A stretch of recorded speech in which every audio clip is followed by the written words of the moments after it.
Okay, Craig, thanks for showing me how to use a micrometer. Actually, I had a little bit easier time with that than I did with the calipers. In an earlier discussion, you and I were talking, and you said that there's more to precision hand tools than simply learning how to measure with them. There's also kind of the care and feeding. Correct. Tell me what you're talking about in terms of the micrometers. This measuring surface is called the anvil, and the opposite surface is called the spindle. It spins when you rotate it. This area here is called the thimble, and that's what one uses to rotate in or out. And this is a locking knob that will lock the spindle from moving. I can turn it and yet it stays still. When it's unlocked, as soon as I turn it, everything moves. This can be used similar to the hold button when you're measuring in a blind area. You can lock it down, remove it, and still have your reading. The way they're handled, the way they're used, and the way they're stored will all affect their accuracy and how long they're going to stay that accurate. When stored, we never store the anvils and spindles closed. Any dirt in between, any corrosion, any moisture can build up. It's always better to leave them open a little bit. You don't have to worry about them moving. They're not going to move in their box, which is another great point. They always should be stored in their box. There's a well-known university that their protocol for calipers are, the calipers are in your hands or they're in a closed box, no in between. And the rule they have is, should they find you doing otherwise, they'll replace your calipers with a yardstick.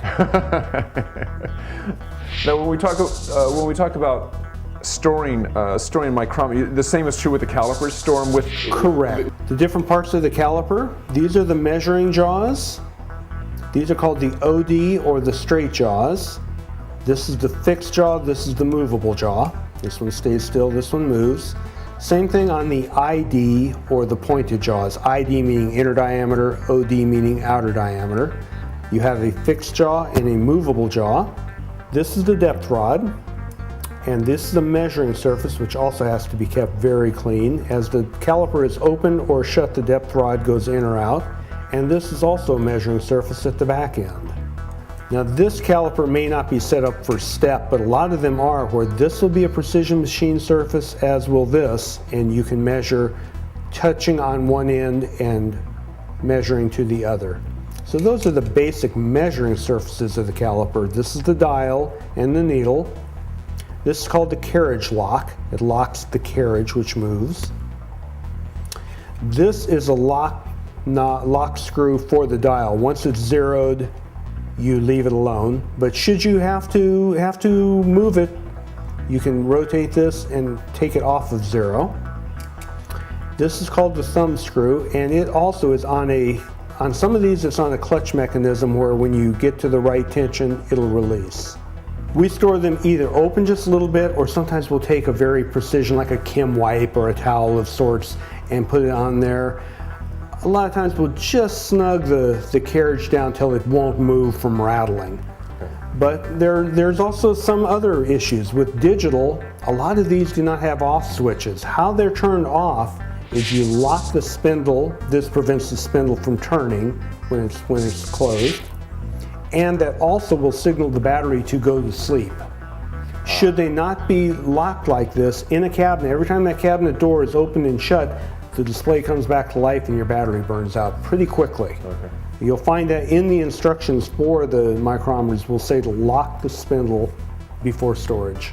Always clean them off after you've used them. Clean tools are happy tools. Okay.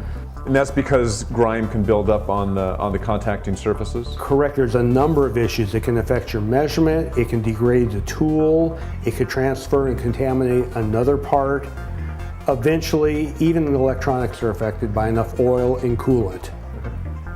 All right, well, thanks, Craig. You're welcome. Three, two,